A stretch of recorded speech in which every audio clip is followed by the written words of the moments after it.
This video is brought to you by patreon.com/worsttake. Get access to exclusive live streams and Discord servers, on-screen shoutouts, and early access to some videos when you join now. Help make sure that we can continue to make content like this by supporting the Patreon. Links are in the description down below.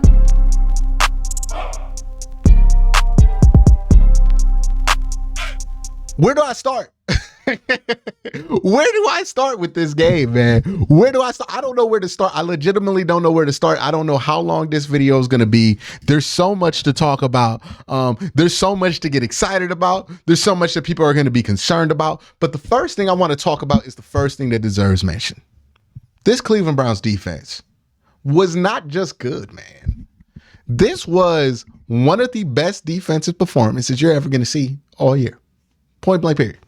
I don't care how much rain it was. I don't care, because the fact of the matter is that both teams dealt with the rain. Deshaun Watson found a way to be productive.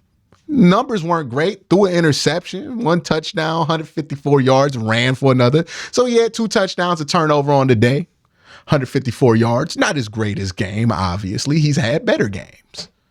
But he was productive. Moved the ball down the field. The Browns offense wasn't stagnant. They just didn't score for a little while. And once they got down the field, they were able to score. Shot out to Dustin Hopkins.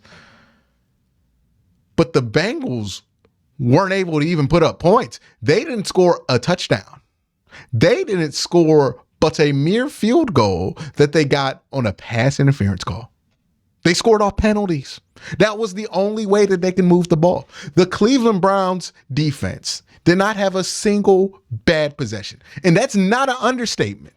They didn't have a single, normally when I do these live streams, the second the defense starts to lighten up a little bit and the offense gets downfield or whatever, people start panicking, wanting the defensive coordinator fired. The Browns didn't even give anybody in the chat an opportunity to overreact. And if you've ever been to my live streams, by the way, you make sure you check it out. Chat overreact off of anything. They had nothing to overreact to. They had nothing to be concerned about. The defense was just dominant. Again, didn't have a single bad possession. You want to know how dominant they were? The Browns were -2 in the turnover margin. They got 2 turnovers, a fumble at the 10-yard line, and an interception on the opposite, 20 or something like that. They gave up 0 points off turnovers, and it didn't matter. It didn't matter. 1 turnover, I think the Bengals went 3 and out anyways. And in the second turnover, they were in scoring range, but the Browns pushed them all the way back to a 51-yard field goal and bounced it. And the dude missed the kick. So it didn't matter. There are so many individual performances to talk about, man. It might be 20 minutes into this video by the time I get to the offense. Let's start with the defensive line. Obo Okoronkwo, going to be under-talked about. Played really well. I think he had a sack today. I think it was on a Myles Garrett pressure when Myles did the basketball move. Literally dribbled a basketball and got a pressure that created a sack.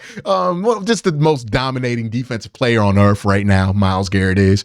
But Obo balled out today. I thought he played really well, got some pressures in some key moments, got a couple of really key tackles on 3rd down, played very well. Can't wait to do the film breakdown on it. I can't wait to do the film breakdown on the defense. I'm going to do 2 film breakdowns this week, offense and defense, and I can't wait for that defensive one. It's going to be fun. But Obo did a good job there.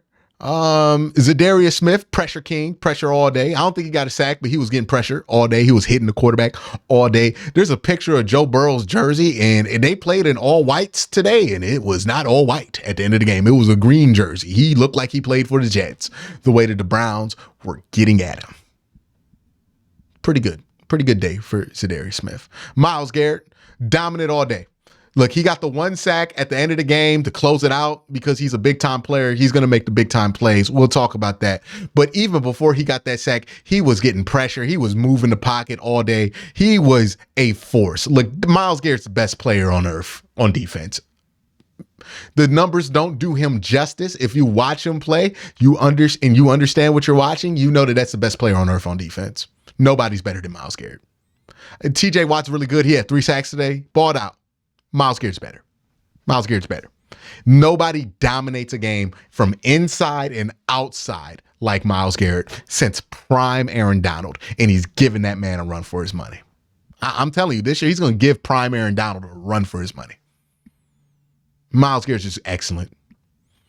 You go to the inside, Dalvin Tomlinson played well. It didn't even matter that we had Jordan Elliott out there because like he was supported. Like he was one-on-one. He could survive one-on-one. It just didn't matter. Jordan Elliott was fine out there. Maurice Hurst was fine out there. Everybody else was fine. So, it's fine. Defensive line played really well, getting pressure all game. That wasn't even a highlight of the game, to be honest with you. Linebackers, I thought, played well. JOK was excellent today. That's going to go underreported, but he was excellent. He was all over the field. He was shutting down screens. He was burrowing into guys, getting TFLs. He was excellent. I thought A-Walk did his thing. He's not supposed to be a big playmaker, but he was able to get the team off the field on third down, make sure everybody was in place. He did his job. Sione Takitaki continues to be the most underrated player in Cleveland Browns, like in this era of Cleveland Browns football, because there's so many big names on this defense, so many guys with elite potential that you forget about a dude like Sione Takitaki. But like Sione Takitaki, man, he's so integral to what they like to do on defense. He gets back there on run stops. He makes sure that you don't get beat on screens. Like, he is such a solid linebacker. I hope he plays here for his whole career. Like, he's just one of those guys you just want to keep around. Not ever going to get a big money deal, but he's going to be a guy that you just want around because he's just so solid and dependable for you. Coming off an ACL tear, too. Shout out to him. This secondary was amazing today. Now, keep in mind, Juan Thornhill was out. He did not play today. Ronnie Hickman played in his place. Now, ultimately, this was a good game to miss a safety because the rain conditions were so bad that nobody was going to be able to push the ball down the field. Nobody was going to be able to push the ball down the field. Point blank, period. But still, Ronnie Hickman didn't blow anything. So that's all you wanted him to do was not mess up. He didn't mess up. Ronnie McLeod again, don't mess up. He didn't mess up. Let's talk about these corners, man. Let's talk about Grant Delpit. I'm going to start from guys who had the least impressive game to the most. And keep in mind, everybody got an A in the secondary. Everybody I mentioned had an A+ game. They were just more impressive or least impressive on different levels. Greg Newsome was very impressive today. And he's probably the least impressive of the four guys I'm mentioning right now. Excellent game, had a pass breakup, dominated. T. Higgins, Jamar Chase, they were all held under 100 yards as a combo. I don't know if that's ever happened before, but that happened. Martin Emerson. I don't know. I think Martin Emerson was actually more impressive than Denzel Ward, but Denzel Ward was more impressive consistently. Martin Emerson put everybody in a seatbelt. The same way Greg Newsome, seatbelt, right? Martin Emerson, seatbelt. You know what I mean? Denzel Ward was putting them in a seatbelt. It was seatbelt, seatbelt, seatbelt. I ain't seen this many seatbelts since I was in grade school taking the bus. Hey, there's not more seatbelts than what was on the Cleveland Browns football field than in an airplane.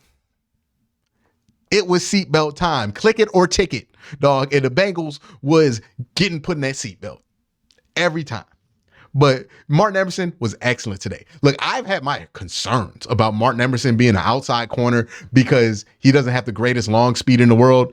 In a game like today, it didn't matter. He went one-on-one with Jamar Chase. Jamar could do nothing with him. Jamar could do was frustrated all game, could do nothing. He actually wanted Denzel Ward on him after a while versus having Martin Emerson because Martin Emerson was just suffocating. They had to stop throwing at Martin and start throwing at Denzel. And Denzel was excellent. By the way, Denzel Ward, excellent today. All three of those corners were excellent. They all had pass breakups. They all were critical. They were just excellent. You won't find three better corners on one team in the NFL. You just won't. Excellent. Migos, Legos, Trigos, Figos, nothing. Meh. Throw them away. They had like 50 yards combined. T. Higgins. Somebody in the comment section tell me you found T. Higgins. I ain't seen T. Higgins.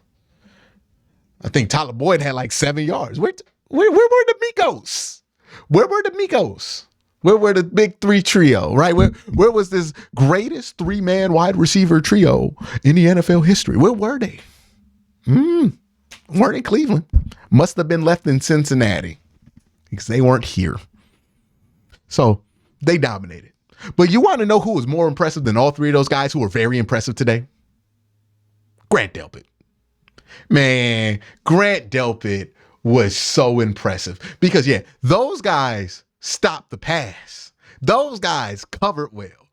Grant Delpit was out here putting dudes in seatbelts on one hand and then out there on defense shutting down the run, shutting down the screens. Grant Delpit was everything that people envision Isaiah Simmons being. Grant Delpit was something that we didn't even imagine him out there in college. A great cover corner, and then in the box getting run stops. I think he finally found his thing. I think he found his role in the NFL. And part of me is concerned because if he plays 17 more regular season games like that, Grant Delpit's going to be the most expensive free agent next year. Because my goodness, that dude, Grant Delpit, that was the second best player on the defense, not named Miles. Well, that was the second best player on the defense, period. He was the best player, not named Myles Garrett. That dude was incredible. I would like to have that dude every week over almost anybody, not named Myles Garrett. If he could play like that, this defense is going to be top 5. Easy. Easy. With those corners, with these linebackers, with these athletes at linebacker, and with this defensive line, they'll be top 5 easy. That would be the minimum requirement for them. Grant Delpit was excellent. Excellent. Let's talk about special teams real quick, man. Real quick. We were concerned about it, given that K. York was complete cheeks. And they were fine. Dustin Hopkins went out there and did exactly what I said I want kickers to do. And what have I always said the kickers need to do? Just make the kicks. Just make the easy ones. We didn't ask Dustin Hopkins to make a single hard kick today. He didn't have to make a hard kick. He made the kicks he needed to, and he was good. Hit the middle with the net and everything. Imagine the sweat. The entire city of Cleveland would have been musty if K. York had to kick as many field goals as Dustin Hopkins had to kick today. But Dustin Hopkins went in there, kicked them field goals. I wasn't even thinking about it by the second half, man. Solid. Everything I wanted. Happy with that. Good job. All right, let's talk about the offense. Because we're going to start with Deshaun Watson. Because what you're going to hear, or what I anticipate people doing, is doing the thing that they've done with Deshaun Watson since he's been a Cleveland Brown. Where they're going to point out that his stat line wasn't impressive. They might even leave out the rushing numbers because they're prone to do that. People do that all the time with them. They're going to point out that the stat line wasn't impressive and point out how much money he makes and say, that's not enough. That's not enough for Deshaun Watson. He needs more. He has the most guaranteed money in the NFL. He needs more. But let me ask you a question. Joe Burrow got $275 million. And he accounted for 82 yards of offense today. They won't talk about that. $275 million. 85 yards of offense.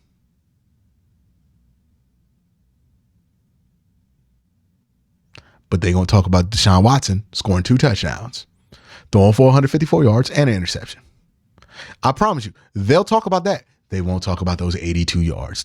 They will actually, and here's the thing that will get me. You will hear the excuse given for Joe Burrow. Hey, what about Joe Burrow? He only threw for 82 yards. Well, the weather was bad for Joe Burrow.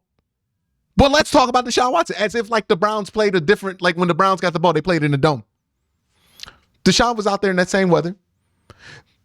Found a way to be productive. It wasn't beautiful. It wasn't pretty, but found a way to be productive at the end of the day. 2 touchdowns. Joe Burrow, on the other hand, could not be productive to save his life. Could not get a third down to save his life out there. Couldn't find a way to be productive. They took away the one thing Joe Burrow likes to do, and all of a sudden he was a pedestrian. 82 yards. 82 yards. From the best quarterback not named Pat Mahomes. People had Joe Burrow ranked 2 at quarterback, which is a fair ranking given everything that he's accomplished. And then had Deshaun Watson ranked below Desmond Ridder. Some people had him as low as 28 in quarterback power rankings. But somehow, some way, the 28th ranked quarterback in all of football found a way to be productive. But the number 2 quarterback, oh man, I don't know what he could. It's not his fault. Watch Pro Football Focus give Joe Burrow a better grade than Deshaun Watson. Watch people make excuses for the game that Joe Burrow had while also turning around and pointing out how lackluster Deshaun Watson's numbers were against the Bengals. How concerned the Cleveland Browns should be about the passing attack, given that they did not have success against the Bengals, while not having a single concern about the Cincinnati Bengals, because suddenly, when it comes to Joe Burrow, they're able to understand that the weather was a factor. But when it comes to Deshaun Watson, what rain? Right? It didn't rain. It only rained when Joe Burrow was on the field, right? That's what happened. Watch it happen. I know it's going to happen. They've been doing this for years. So they'll do that the same way that people were clowning on Lamar Jackson today, because I guess Lamar Jackson didn't have a great game. But like, where were these jokes for Joe Burrow? 82 yards? Baker Mayfield ain't never had a game that bad. He threw the ball 34 times and had 82 yards. Yo, if he ran the ball 32 times and had 82 yards, he would be cut off the practice squad as a running back. 82 yards. That's what the best quarterback not named Pat Mahomes gives you. That's what the guy who's been snubbed for MVP the last 2 years gets you, 82 yards. That's what Joe Burrow, the next Tom Brady, gets you, 82 yards. And y'all gonna be fine with that. Somehow we'll talk about Deshaun Watson's money and Deshaun Watson's bar being so high because of that money and act like this game was a disappointment for him, while also simultaneously acting like, oh, well, Joe Burrow just had a bad game. It's not time to panic. It's just a bad game. I just want you guys to notice that one this week. Notice who talks about the Joe Burrow game and who does not bring up that Joe Burrow game, but does bring up Deshaun's. I'm interested. I'll keep an eye out. I'll definitely keep an eye out because I know they're out there. But it's interesting, right? It's interesting. Say what you want about Deshaun. It wasn't a pretty game. He didn't find comfort early on. I think he was a little stubborn to let go of the game plan, and he wanted to do things he knew he could do well because he thought he could have it versus his defense. But the weather just wasn't permitting for it. The weather wasn't permitted for it. He had to adjust, and he found a way to be productive. And that's what you want, right? You want a quarterback who, hey, it's a rough game. It's raining. Find a way to be productive. At the end of the day, Joe Burrow was an unproductive quarterback. Deshaun Watson had 2 touchdowns. He was productive. He was the more productive. He was 2 times more productive in every category that matters. So put that in your pipe and smoke it. Anybody who's going to have these takes about Deshaun Watson. We'll see what the offense looks like. We'll get a better look at this as the season goes on, as we get more games that aren't in horrible weather, even though Deshaun Watson seems to have a bad luck run with getting terrible weather here for whatever reason. But we'll see. We'll see what happens with that. Offensively, it wasn't smooth, but Nick Chubb's that man. And this is what I talk about all the time when I was talking about in the offseason. The Browns are not a good football team because they can win or do one thing well. They are a good football team, in my opinion, because they can do multiple things well, because they can win multiple different types of ways. Last year, this was not a good football team. You know why? Because the Browns could only win one way, and that was if they dominated the time of possession, they slowed the game down to a crawl, and they limited possession for the offense because the defense was trash. That was the only way the Browns could win. When you could only win one way, you win 7 games. The Browns this year could win multiple different ways. Hey, the offense isn't going off fast. It's raining. It's terrible. But you know what? This defense is just going to smother the Cincinnati Bengals. And then we're going to get the run game going. And we're going to get some field goal kicks. And we're going to continue to get the run game going. And we're going to get the Deshaun going a little bit at the end of the second half. And then we're just going to dink dunk, get a little bit here, get a little bit there, and put together 24 points of offense in a game where the Bengals put together 3. And you win the game that way. Multiple ways of winning. The Browns' margin of error is so much larger. Again, Browns were -2 in the turnover margin, and they won by like 21 points. That is the sound of the margin of error for this team widening. Remember last year, one thing went wrong for the Cleveland Browns. It was a wrap no matter who we played because we had no margin of error. The offense could not mess up. If the offense messed up a little bit, it was a wrap. But that defense is so good. Deshaun Watson is so versatile. Nick Chubb is so good that you have a wide margin of error. You can mess up a ton and still win a football game versus one of the best teams in the AFC, allegedly. I don't know. I'll never see the Bengals that everybody else talk about when they in Cleveland. But allegedly, it's one of the best teams in the AFC.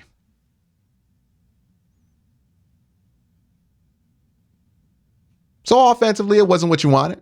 But hey, the weather wasn't what you wanted. We'll see what happens. If we're at the bye week and the offense still looks like this, I'll start to get concerned. But as of right now, I'm not. They found a way to be productive. They found a way to win the game. They found a way to complement the offense with the defense. And that's, again, another thing this team did not do last year. Complementary football. The offense would be so bad when the defense was good. Find a way to get no points. This year, they were complementary. This is a different football team. This just feels different in Cleveland. Week 1.